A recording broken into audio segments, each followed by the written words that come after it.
Hello and welcome to Never Mind the Bar Charts with myself, Mark Pack. Long-term listeners will have heard me discuss the cracking award-winning book Brexit Land by Maria Sobolewska and Rob Ford several times on this podcast, including in episodes with both Maria and Rob. So I'm delighted to have on the show this time another pair of authors whose new book is in some ways a sequel to Brexit Land and even perhaps works in some improvements on its analysis. The book is Tribal Politics, How Brexit Divided Britain, and the authors are Sara Hobolt and James Tilley. Welcome to you both. Thank you for having us. Let's start with the basics, because an awful lot has already been written and said in books and on podcasts about Brexit, how we ended up voting for Brexit, what the sort of the consequences of it are, and so on. And so, Sara, what was the thinking as to why you felt this is a topic that needed another book? Well, that's a great question because, of course, as you say, a lot has already been written about why people voted the way they did in the Brexit vote 10 years ago. And that's not what we are examining in this book. Instead, we're asking a different question, which is how Brexit and the aftermath of Brexit transformed British politics and society in the last decade. And here, really, our key argument is that to most people, Brexit became more than just something, a cross they put in on a ballot paper and a view on EU membership. It became an identity and a way in which they looked at themselves and a way in which they looked at other people and the world around them. So that's really the key argument in our book. And in that sense, James, it's a little bit different perhaps from Brexit Land, because Brexit Land, in a way, presents Brexit as being the result of a set of long-term trends, and the referendum, although a major one-off event, is a logical, if not necessarily inevitable, but at least a logical consequence of the trends, and the trends continue. Well, I think your argument is that more the referendum is a turning point. Yeah, exactly. So I think Maria and Rob in Brexit Land see the referendums as sort of revealing divisions that were already there, whereas I think we see it as closer to a creation event. I would say it's a matter of degree. Like we're not, completely opposed on these things, but I think the key thing there for us, at least, is when we look at the predictors of EU attitudes before the referendum, or the predictors of how people voted at the referendum. Obviously, some of those predictors do predict those things. So age, education, national identity, the kinds of things that Rob and Maria talk quite a lot about. They correlate with EU attitudes. They correlate with how people voted. But I think some people might be surprised to learn the relationships there are weaker than you might expect. If I just guess how someone voted, I'd be right 50% or 52% of the time. So I guess they voted to leave. I'd be a bit better off than 50%. But if we take models of vote choice that include lots of predictors, we obviously do better than that.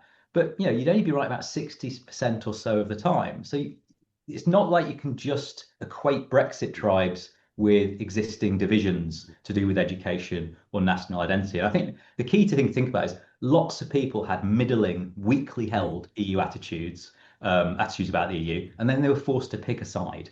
And some of those people end up on the Remain side and some end up on the Leave side. Just as a very anecdotal level, I was reading about Steve Bray the other day, who's the Stop Brexit man, the man outside Parliament shouting with his loud hailer. He actually didn't have a very strong view about the EU before the referendum. I know this is a remarkable thing. Apparently, he spent 20 minutes reading up on it online and made a decision and then voted. It's after the referendum that he gets very irate about it. So I think that's for us the big difference. It's more of a creation event than a kind of revealing of divisions. But also, as you've touched on, a creation event that has a very clear demographic patterns.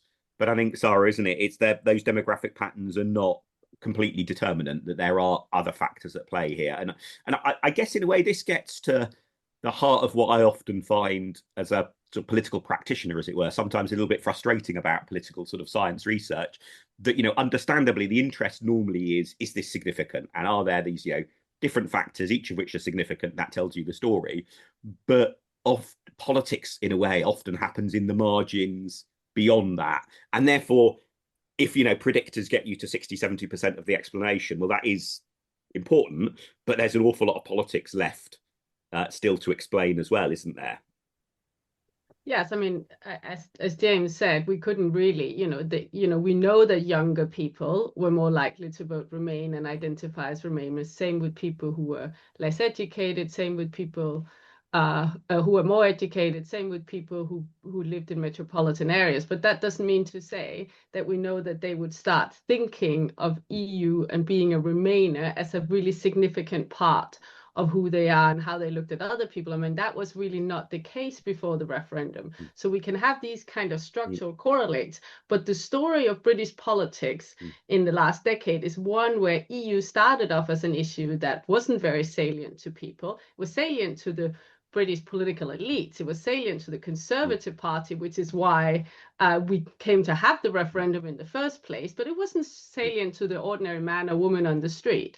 And with the referendum and with this these particular combination of events where people were forced into these two camps, they had to say, okay, I might be a bit on the fence about the EU. I like certain parts, I dislike other parts, but all of a sudden they had to decide they could not be on the fence anymore, and they were either a Remain or a Leaver. And that led to this sort of series of events and this emergence of these new identities that have been very sticky. And all of a sudden you become, well, we don't become like Steve Bray, all of us. I mean, some people were perhaps didn't feel quite as strongly about it, but most people, majority of British people today still will think of themselves either as a Leaver and Remainer, and it will still shape not just who they vote for, but also how they look at, let's say, economic news, or how they look at other people if at a dinner party they tell them that they voted in a different way. Yeah, that very much chimes actually with my experience canvassing. When I'm door knocking for the Lib Dems, there are far more people now than a few years ago who say they're undecided, unsure. And also, frustratingly, lots of people who then, when you follow up, we're like trying to tease out who did they vote for last time, whatever. Again, will, I think, genuinely, in most cases, say they don't remember. But reverting to, Leave or Remain, that's the thing where suddenly, yes, people remember and they're happy to still clearly express a view, one way or the other. But I guess the question then is, in part, is why did the referendum do that? In that, we've had, in a general election, you have to make a choice. It's okay, it's not quite a binary choice because we're not in a two-party world, but you are making a choice for or against a government. And, we've had some dramatic general election results, which do seem to have then, in a way, shifted the landscape longer term. 1997 would be a good example. Labour went on to win several more elections beyond that. But there have been plenty of dramatic election results, like indeed Boris Johnson's win in 2019. For all the talk there was about political realignment, it wasn't something that really stuck. And actually, if you now ask people, how did you vote in the 2019 election, at least in my experience, they're not nearly as clear and as firm in their recollection and their pride almost in their decision as they are in if you ask them about the referendum a few years earlier. So what was it about the referendum, James, that made it this sort of revealing moment? I think there's a number of different things that sort of all come together at once. We talk about sort of Goldilocks kind of idea, really. But if you think about, and it's not just about the referendum itself, but it's also about the immediate aftermath. And I think that's the important part of that, and maybe how it differs from a general election, actually, in some ways. So I think the referendum itself is 50-50. It is really close. And I think that's important. It's also really salient. It's the only issue, basically, the only news that there is for a few months, at least. Because it's 50-50 and because it's really important, you get these two groups, you get these two sides that are very, very clear cut. And if you're on one side, you're not on the other side. And I think that is different to party politics because there are multiple parties, ultimately. So that's one thing at the referendum itself. The other thing is the act of voting. Now, obviously, you would vote in a general election, again, but you're casting your vote for one side or the other. And I think the difference here is that this is on one issue. So this is an issue which previously, I guess, maybe you might have talked about in conversation. I can't imagine many people sat around discussing the EU in the pub, but perhaps some were. You've not met that many Lib Dem activists, have you, James? No. So you might have discussed it, but there's no real, you can just contradict yourself. You can change your mind, it doesn't matter. But once you've gone and voted, it's much more difficult to go back on that. And so I think that's important because it's about this one issue. Whereas I think voting for a party, there's lots of issues involved. And so it's actually much easier to go back on yourself because, I like that, but they didn't do that, or I didn't like this, or I didn't like that. And then the third thing is that it wasn't really in line with people's existing party identities. So because obviously there are a minority of Labour partisans who voted to leave and a minority of Conservative partisans who voted to remain, it's not exactly clear cut where the parties stand on it. And indeed, the party leaderships, of course, the Conservative Party is split down the middle, and even Labour is not exactly providing, clear cut cues to voters, given Jeremy Corbyn's leader at the time. So I think those three things together are really important, but actually then it's the aftermath as well. And so the aftermath means this just carries on. So probably if the vote had gone the other way, maybe the aftermath would have been slightly different. But as it is, there's now this long period of deciding what's actually going to happen. And so the issue becomes the central news for a long period of time, which means it is in everyday conversation. It means you're constantly declaring yourself on one side. It becomes really difficult to shift. The more times you say you voted one way, or the more times you say you agree with this kind of policy stance, the more difficult it is for you to go back. You've got to admit you're wrong. No one ever likes admitting they're wrong, yeah? So the more times you said something that you think that's right, the more difficult it is to go back on it. And then actually, for at least a minority of people, there's also quite a bit of action, of behaviour.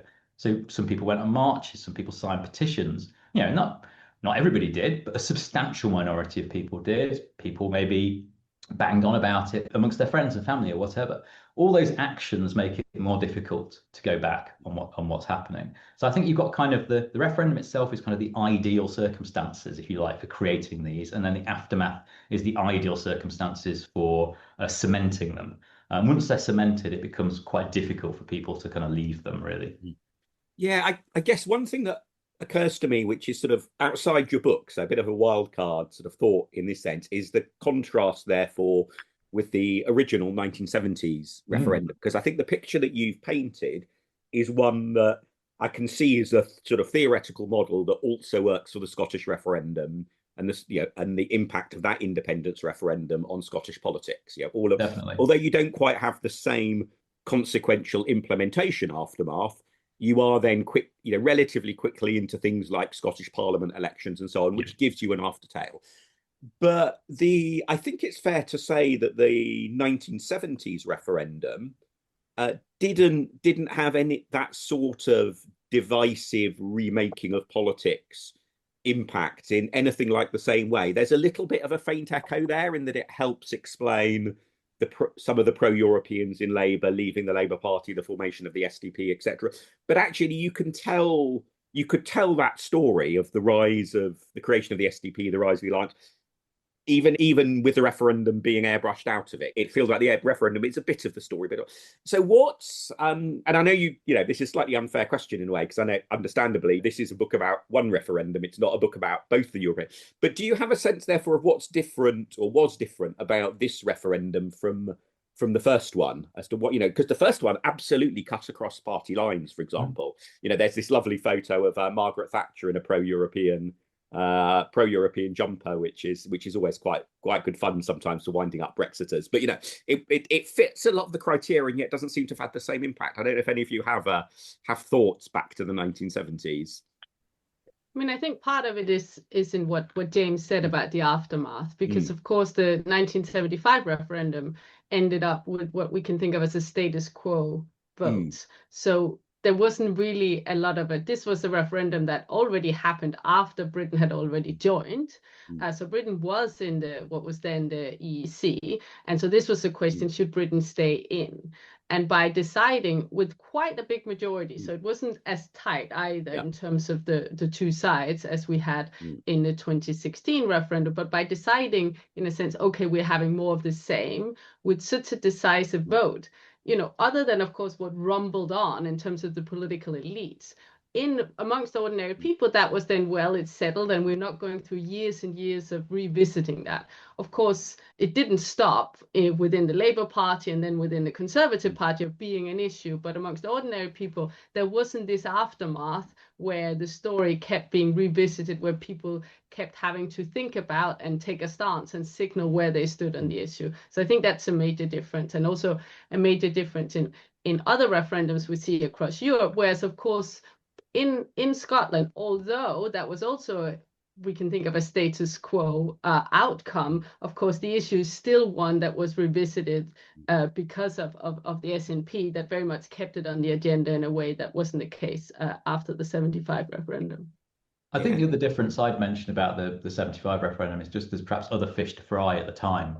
There's trade union strikes, the incredibly high rates of inflation and things. There's other big things that people care about. And so it's perhaps easy for that issue to drop off the agenda, perhaps more quickly than it was, say, in 2016, when actually, there's always stuff going on, isn't there? But there wasn't anything perhaps of quite the same magnitude as there was back then. And it's noticeable, of course, when the pandemic arrived that Brexit, I mean, for some other reasons as well, but Brexit immediately went down the agenda. Yeah, and I think in the book you sort of fill out, as it were, the theoretical and the academic rigor behind those points. I think really nicely, particularly around the way the referendum result and subsequent debates causes, in a way, the creation of these new identities that people have. But I do have, as I think mentioned to you both in advance of this podcast, a slight doubt about that theoretical model, in that you talk a lot about the social identity theory work of Henry Tadgefell. I'm not quite sure how you pronounce his surname. Yeah, I'm not exactly sure. Let's say Tadgefell, Henry Tadgefell. In, I think, a very compelling way, except I did sort of slightly pinch myself and think this just feels like I've read a couple of pages from, say, a Malcolm Gladwell book. And I use that as a backhanded compliment, as it were, that it's a compelling story talking about some of his experiments with, dividing people randomly up into two different groups and then seeing how they, as it were, fake an identity that means they like the people in the group that they've been assigned to and dislike the people in the other group, which is it's very compelling, quite scary as well as an insight to human psychology. But a bit Malcolm Gladwell like. Then at the end, I thought, well, actually, a lot of this has this feel of the sorts of psychology and sort of social science experiments that then ran into all sorts of trouble with the huge replication crisis, and the sorts of research that resulted in, George Osborne doing the power stance on the stage at Tory, all of that sort of research has had quite a battering. And so I ended up being a bit unsure as to whether I was a sort of, a believer in social identity theory or not. Now, obviously, you'll be much more aware of all of those academic controversies than me, and obviously have decided that this is a robust theory. But tell me a bit about why you think that social identity theory sort of works and what it reveals about us. I think we share the kind of criticism of some of the social psychology, the abstractness of some of these experiments, which is, again, you put people in a room outside any sort of context, in this case, group of schoolboys from Bristol, you tell them to look at, as Tadgefell did, you look at abstract paintings, either it's a Klee and Kandinsky, and then you ask, if you tell them, oh, you preferred Klee, you preferred Kandinsky, and then you run a series of experiments, and then you build up some big theory of human behavior. And I think there are questions to be asked about that, which is, so what is the, how does that work in the real world? How long do these effects last? Why do some things become social identities and others not? And I think as political scientists and not psychologists, we are interested in examining things in the real world, in the context, and exactly asking the questions that we've discussed today, which is about, why do referendums sometimes lead to social identities and most of the time not? So I think that skepticism is warranted. However, I also think that if we look at some of the key arguments and tenets of the social identity theory, they have been proven very robustly to be true, namely that we as human beings like to belong to groups, and that becomes part of how we see ourselves, that when we do belong to groups, that shapes how we see the other side. You just have to go to a football match and you'll know that this is how we are. We like, on whatever flimsy grounds, we like our own team, and we, shout abuse at the other team, that this is a sort of human condition that perhaps other theories like kind of standard rational choice economics have not really grasped, that this is a part of how politics work. But I'm sure, you see, as you were saying, as a canvasser, you see that people are sort of oriented towards groups, and also that this shapes how people see the world around them. And I think a different kind of identity that has deeper roots, that where this has been shown, is partisanship. So that, of course, is one really dominant political identity where, and we know, for example, when it comes to both that people like to belong to a partisan group, and that shapes how they look at themselves. It shapes how they look at other parties. So if you are fervent Liberal Democrats, you probably don't like the Tories that much. Not necessarily just because of differences in policy position, but also just because they're not who you belong to. They're not your group, they're the out group. And when there's then an election where the Conservatives are in power, you're likely to then look at the economy and say, God, they've done a terrible job. Like, there's lots and lots of evidence when it comes to partisanship as a political identity that it has those kind of effects. And what we're trying to do with the book on tribal politics in Brexit is saying sometimes these identities in certain circumstances can also emerge out of something a bit more flimsy, not quite as flimsy as an abstract painter, but a bit more flimsy, a bit more short, something that emerges in a much shorter time scale and still have those kind of very significant effects. Yeah. It looks like, I can't resist letting those listening know what I can see, which is because it looks like you have an abstract picture on the wall behind you, Sara. So I like to believe it's been carefully chosen due to some peer-reviewed work as to this is what makes students particularly attentive or something. That it's because what we should have done is got one clear, one Kandinsky, and absolutely, that would be. I guess the analogy with sports I think is quite a good one, because I quite often use it when, if people are sort of talking about, party loyalty or rebellion or whipping, all those sorts of issues, I like using the example of, if you're a fan of your sports team, just because the team is losing, you think the star player is useless and the manager should be sacked. It's actually really weird to then say, and I'm therefore going to change and support a different team. People would think you are really, going back to your discussion in the pub point, James, people would think you're a very odd football fan if you end with, and therefore I'm now supporting City rather than United. That's just not what we do. And I think that analogy with politics is interesting. Politics is a team sport, ultimately, in my view. I mean, that's really how you should understand it a lot of the time. And I think that's a really helpful way of understanding it. And I think back to your earlier questions very briefly, just to pick up on what Sara's saying, I think there's two aspects to that. One is, how easy is it to pick up a social identity? So that's the kind of the experiment that Sara was talking about, the paintings. And then the other is, do those social identities, however they come about, have important effects? I think the second of those, I just don't think there's any doubt about that. Like, we know that's true. I think the first of those is just intrinsically a little bit more difficult to test. But my impression, at least, is that a lot of the experiments there have stood up really quite well, especially compared to some other kind of classic social psychology. On a very anecdotal level, and since you mentioned football, I'm actually making a radio documentary about political tribalism. And the producer made me go to a football match the other week. I have no interest in football whatsoever. I've never followed a football team. I've never even been to a football match. I've never even watched a football match on television. So we went to see Oxford play Derby. I'm from Derbyshire originally, but I live in Oxford. And so the producer didn't tell me we went there, and he said beforehand, right, we're going to be at your Derby end. So you're going to be a Derby supporter from now on. We watched the match. It was pretty boring. But Derby won. And the weird thing was, even though I knew we were doing this essentially for a radio program, that I knew all the logic of why, people acquire these identities, at the end of the game, I was still kind of happy that Derby won. I mean, even though I'd just been arbitrarily assigned to that, I did think the refereing was it was a bit unfair towards Derby. But I got the impression the Derby fans were nicer, the Oxford United fans were not so nice. So I knew it was ridiculous. I knew we could have been arbitrarily put at the Oxford end, and I would have thought the exact opposite. But it's so difficult to escape that, I think. And I think, so forget about the experiments and just think about sort of your own life. And when you're put in those situations, I just think that is how people react. It is hardwired into us.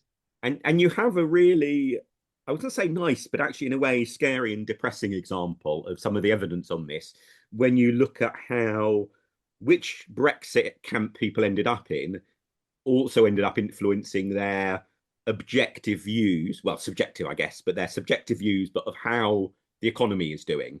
And that it wasn't that because you think the economy is doing this thing, therefore you're in this camp. It's very much because you're in this camp, you then end up thinking this thing. I wonder, Sara, if you could say a little bit more about that, because I thought that was one of those rare cases where you can actually have some evidence that shows, not just having to sort of infer which way the causation is going, but actually show that this thing happened first and therefore it influenced this thing that happened later.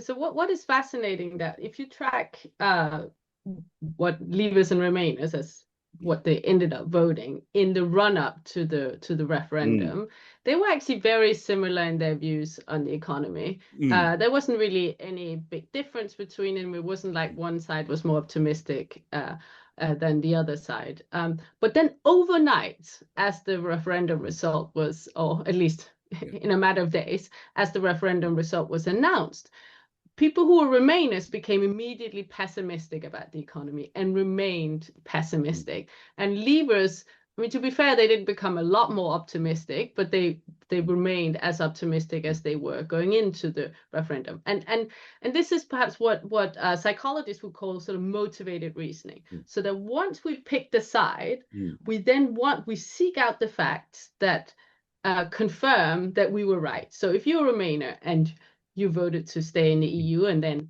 that didn't, we ended up voting out, then of course you're going to see everything is going badly, exactly like you thought it would. If you were a Leaver, you're going to pick out things that confirm your belief that it was, overall a good thing that we voted to leave the EU. So you're not going to end up being pessimistic. And in cases where there are economic facts, where both sides can see things are not, let's say an energy price shock, everyone can see this is not great, Remainers and Leavers alike, then there's a question of how you attribute blame for that. And then you will have Leavers saying, well, that's because of Putin and what he did in Ukraine, or that's because of Trump and what he's doing in Iran. It has nothing to do with Brexit. Whereas if you're on the Remain side, you're more likely to think, well, this is made worse by the decision to leave the European Union. And so therefore, instead of the two sides coming together over the last decades, in fact, they stay apart because they're seeing the same facts in the world in a different way and interpreting it differently.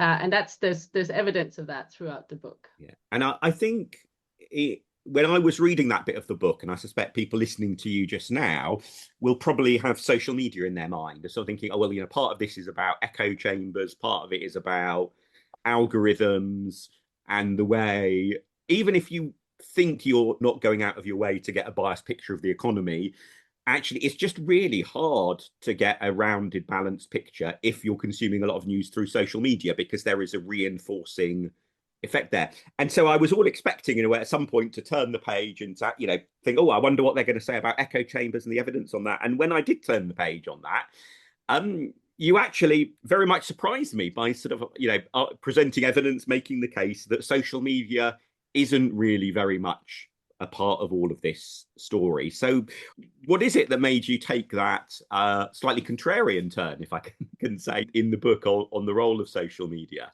Well, I'm always delighted to be a contrarian, but the key thing is that, so what we're looking at as an outcome here, I should say, is in terms of what social media affects, is how attached to your Brexit tribe you are and how opposed to the other tribe, how hostile you are to the other tribe. So just to be clear, that's the outcome, not necessarily people's or rationalizations about policy, although I think actually it would work in a similar way. So I think the key thing to understand is actually social media echo chambers do polarize people. So they are effective. It's just there aren't very many people in them. I think that's the key thing. So it's that people who regularly use social media saw a lot about politics, and what they saw was really biased towards their own group. They do become more attached to their own side and more hostile towards the other side. But there's very few people who find themselves in that situation, because lots of people don't use social media. Of the people who do, few of them look at stuff about politics, because most people are interested in politics. And of them, not everybody's in an echo chamber. They see both sides represented. So you actually only end up with a few % of people who this is really relevant for. I have to say, I don't really use social media, so perhaps I would say this, but I sometimes think the popularity of the idea of this effectiveness of social media is because journalists, academics, and politicians, they are the people who find themselves in that few % of the population. And so inevitably, since that's kind of what you read about, it seems like that is important, but it doesn't necessarily have to be. And I think certainly the argument we make in the book is that for most people, actually, it's friends and family that are much more important, because they're often on the same side as you and they play a big role in people's lives. So the kind of mechanisms that bring about this polarization, the desire to conform, the desire to fit in, sort of only hearing biased information, that happens much more importantly within those kind of arenas than it does actually online for a lot of people anyway. And why I mean, in a way, you've sort of, I guess, touched on it slightly with your comment about the sort of bubble that some people are in, and I'm in the bubble. You're not in the bubble. I certainly, but I guess that's the bit of the book where I just sort of felt, okay, what I'm reading in front of me is coherent and it has evidence and it seems solid, but I think it's the bit that I guess I most expect that I might at some point in the future read somebody saying, actually, no, look, here is this other evidence, and this is a brilliant book, but actually this particular point was written. And that to me feels like sort of maybe one of the weak is not quite the right word, because you do make the case well, but one of the points that I would be less surprised if it turns out in 5 years' time, say your views have changed on. But out of interest, I mean, is that just because I'm bringing too much of my preconceptions to this, or how? I just wonder, how robust do you both feel that point is? Maybe Sara. I mean, I think there are two things here that gives reason for why these things matter more than perhaps when we just look at the general population at one point in time or in a decade in time. Yeah. And one is because opinion formers are more likely to be in these echo chambers, that even if it's a small proportion of the population, as James rightly says, that actually discuss politics on social media and are in an echo chamber, they are more important. Like people like you, Mark, you're more important than the average person.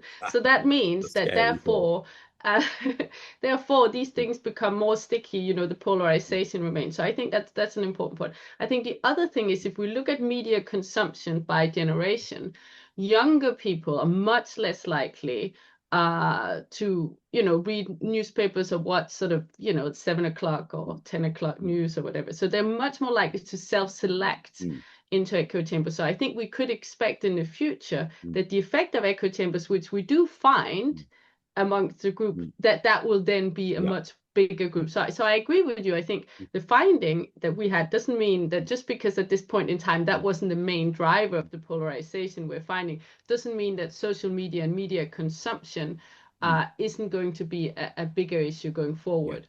And actually, it's one of the arguments we make in the concluding chapters of the book for saying why issue identities, like the Brexit identities, might become more prevalent. We might be more likely to see these things emerge exactly because people can sort of self-select into, my identity is defined by being an environmentalist or by being pro-Palestinian or those kind of issue identities.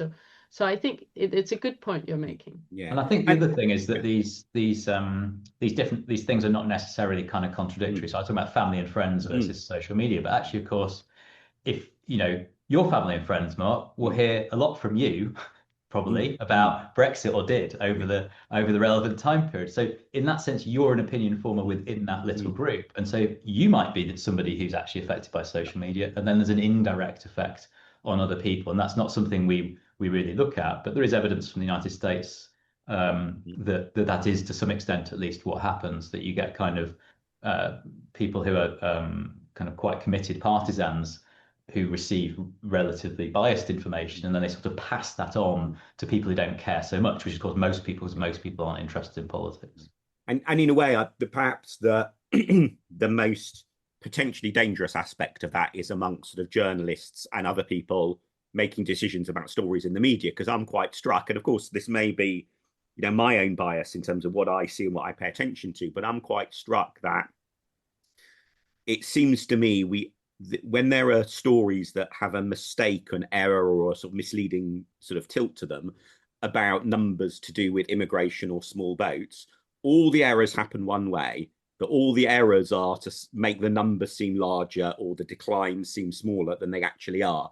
And it just has that feeling, therefore, of almost a slightly self-reinforcing social media-driven culture of these numbers are awful, everyone is outraged about it. And in that context, you sort of, you will more likely make an error one way than the other. But that's obviously a whole other can of worms. So before I throw that can of worms all over this podcast, let's get back to actually one of the points that you both just touched on, which is this question about what will happen in future years.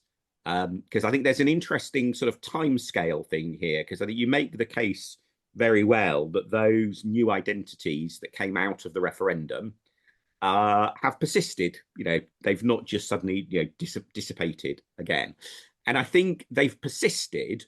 But to me, one question then is, how quickly are they declining? Because actually, you look at the graphs in your book, there's a huge surge and then a fall, and the fall is definitely a lot less than the huge surge. But the fall is at a rate where in 10 or 20 years' time, we may well be back to where we were, which is obviously quite a long time away in one sense. And so I can see why, you talk about it persistence. But if we're also talking about Britain's potential future relations with the EU, what's the timescale by which it might be plausible for Britain to reapply to join the EU? Those are things that are probably measured in sort of 10, 15 years rather than 1 or 2 years. And so actually quite how far that graph declines and for how many years suddenly then becomes quite a relevant trend. Now, I know it's asking you to speculate outrageously to sort of say what you think is going to happen to these identities, 10 or 15 years down the track. But which one of you fancies having a go at some outrageous speculation first? I mean, I can give it a first go. I mean, I think one thing that's been quite striking with the persistence of the identities is that has happened despite the lack of elite mobilization, you might call it. So what we've seen since the UK left the EU is that the political parties, and particularly the political party that's now in government, has been very reluctant to really mobilize around what we might think of it as its natural support base, which would be Remainers. They have not been keen to campaign on, rejoining even the sort of single market or the custom union. I mean, that, if you just looked at the sort of aggregate statistics and who votes for Labour, you might think, oh, this is an obvious thing to mobilize on. And also if you look at the kind of positions of Labour MPs, but they haven't. And of course, we could talk at great length about the kind of electoral geography and electoral strategies that mean that they haven't. But the fact that you have these identities persisting without the kind of elite contestation around it, that again would remobilize it in a way that we saw happening in the years following the referendum, suggests that, they're quite sticky. And so I think a big question around how much will they decline is about, will we see a remobilization, which could happen. I mean, everything is, what's happening in British party politics. We're talking about a lot of upheaval in terms of a fragmentation and a polarization, with both of, the big main parties being squeezed from all sides. And so you could imagine that you would have a remobilization around a question, for example, to rejoin the EU or parts of the EU. If you then have that would then, of course, lead to a backlash on the other side with Reform UK and Nigel Farage, that right now doesn't talk a lot about it, because why would you? It's not. But if there was something to mobilize it around, they're trying to take away our democratic right and vote and so on. So I'm not the one to say if that's going to happen, but I think that's the scope conditions where we're likely then to see these identities come to matter more. Whereas if we don't, then as Brexit identities, I think they will decline. But it's still remarkable, I think, the resilience and the persistence we've seen despite the lack of a sort of political salience of them. And if you look at just the last kind of 3 years, actually, I've literally just turned to the relevant graph in the book to check. But I thought I'm right. It's actually nothing's changed. So in the last 3 years, there was a decline before that, basically over the sort of pandemic period. But after that, it's been static. The number of Remainers has remained exactly the same. The number of Leavers has remained exactly the same as well. And so that does make me think that could continue for quite a long period of time. That this is something that now is just a sort of social identity in the way that people would just refer to one another in that kind of context, or that group of people are Remainers or Leavers or whatever. I think the only thing I was going to add though to what Sara said was also about the sort of generational aspect to it, which I think is kind of interesting, because as we were talking about earlier, the act of voting was really important in creating this identity. Well, what about people who were not able to vote? And so actually very few of them acquired an identity. Some did, but not very many. And so the numbers of those people who were unable to vote as a percentage of the electorate, of course, has been rising. I think it's about 13% maybe of the electorate now are people who weren't who came of age after 2016. And so to some extent, there is a really long-term story there about the changing electorate and the ebbing of those identities. But I think that's well beyond your 10 to 15 year time span. That's a 50-year time span. And, who knows whether the UK or the EU will exist in 50 years' time. I mean, that's beyond our scope. Yeah. Although generally in politics, not very much matters, but what matters lasts an awfully long time. You think about the winter of discontent, the miners' strike, just to take two examples from sort of late 70s, early 80s. Those were very emotionally resonant terms for huge parts of the electorate, years and years and years subsequently. I think certainly it was the 1987 Conservative general election campaign was still featuring the winter of discontent in the party political broadcasts, if I remember right. So you do have this huge long tail effect. But before we wrap up, I need to ask you about your footnotes. So I really like the footnotes in this book. So normally, with footnotes, the footnotes are the slightly dry academic further information, but you sort of rather Terry Pratchett-like have gone for hiding lots of little gems of humor and so on in your footnotes. And brilliantly, you've managed to persuade your publisher to have the footnotes at the bottom of the page, footnotes where they should be. But I have to ask, the footnote, I'm just looking for the page number, the footnote on page 86 about the naked woman. Is that really true? It is true. I actually know her. She has a bit of a history of public nudity, it's fair to say. But not only did that, so if you want me to briefly just tell you the story. No, I think let's just leave it hanging that there's a footnote that involves public nudity. Just finally then, one sort of final question based on your research. Obviously I think most of the listeners to this podcast, I would guess, are pro-European. And so do you have any advice for pro-European campaigners based on, your research and everything you pulled together for this book as to what might be the sensible tack for pro-Europeans to take in terms of whether it's to try to ameliorate Brexit or maybe even have Britain rejoin the EU at some point in the future? I just think, well, the main takeaway is that there still is a political identity to be mobilized. Yeah. So if you are pro-European, and in fact, it is the political identity that has remained the most resilient, i.e. that of Remainers, and now is, it started off neck and neck, and it's now ahead of Leavers for some of the reasons we discussed, but also demographic reasons. And so it's a sort of, if you are pro-European and you want to have a closer relationship with the EU, whether it's rejoining or the single market, I mean, of course, it will always be a uphill struggle, but there is an identity to be mobilized.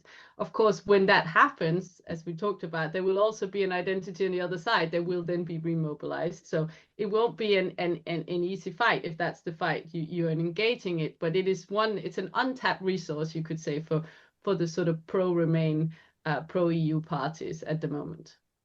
Yeah, I think if you just look at the numbers, I mean, I completely agree with Sara. So there are more Remainers than Leavers. I think about 35% of the population identifies Remainers and about 25% as Leavers right now. So if there's say there's a second referendum on rejoining the EU, I'd be very, very surprised if all those people didn't go out and vote exactly along those lines. I mean, it just would be bizarre if they didn't. So that kind of leaves 40% of people. Well, let's say 25% don't vote. So that's 15% left. So the rejoin side only needs to convince 5% of them to win. Yeah, that strikes me as not implausible. Yeah, so I think in that sense you should be, kind of pleased. Perhaps the less good news though is that if you look at that 15% of people, probably a majority of them actually voted to leave in the past. And I mean, this is going a bit outside my expertise, but I would imagine that the offer that the rejoin offer, if you like, might not be as appealing as the original membership. No rebate, no exemptions, perhaps things like that. And so they would give people quite good reasons, quite good rationalizations to actually go back to that original decision to vote to leave. So I think sort of numbers are probably with the rejoin side, but it's not as clear cut as it might seem right now. That's an interesting way of putting it, that in a way, rejoiners start nearer the winning post, but have to win over people who don't currently agree with them. And the question is, what is the dynamic of argument and debate that might play out? I think, certainly, I think in the short term, actually, one of the arguments that is likely to be quite a strong argument for people who are against rejoining is if you do a tour of, European Union capitals, you won't exactly get a wave of enthusiasm from the rest of the EU saying, yeah, we want to put all of this other difficult work aside to spend lots of time on, renegotiating again with the UK about it. So, that's a genuine problem for pro-Europeans at the moment. And you can see how, if that was the thing that was regular headline news because the government was trying to negotiate, rejoining, actually those people who voted leave, who are, you know, the swing voters, that feels like the backdrop against which it might be quite difficult to win them over. That said, starting closer to the winning post is definitely a lot better than starting further away from the winning post. So lots to play for, lots more future books to be written, quite possibly, about the next few twists and turns in the European debate in British politics. But in the meantime, very much recommend to everyone who's listening to read your book. I'll include links to it in the show notes. But also, if people are interested in your research, where can they find your work online if they want to sort of hear and find out more about it? Sara, let's try. So as you will have heard from James, he doesn't do a lot of social media. I am on Blue Sky at Sara Hobolt, which is, I think, where most Remainers can be found now that we talk about echo chambers, and I post my research there. And James, do we have to go to the local library to find your work then?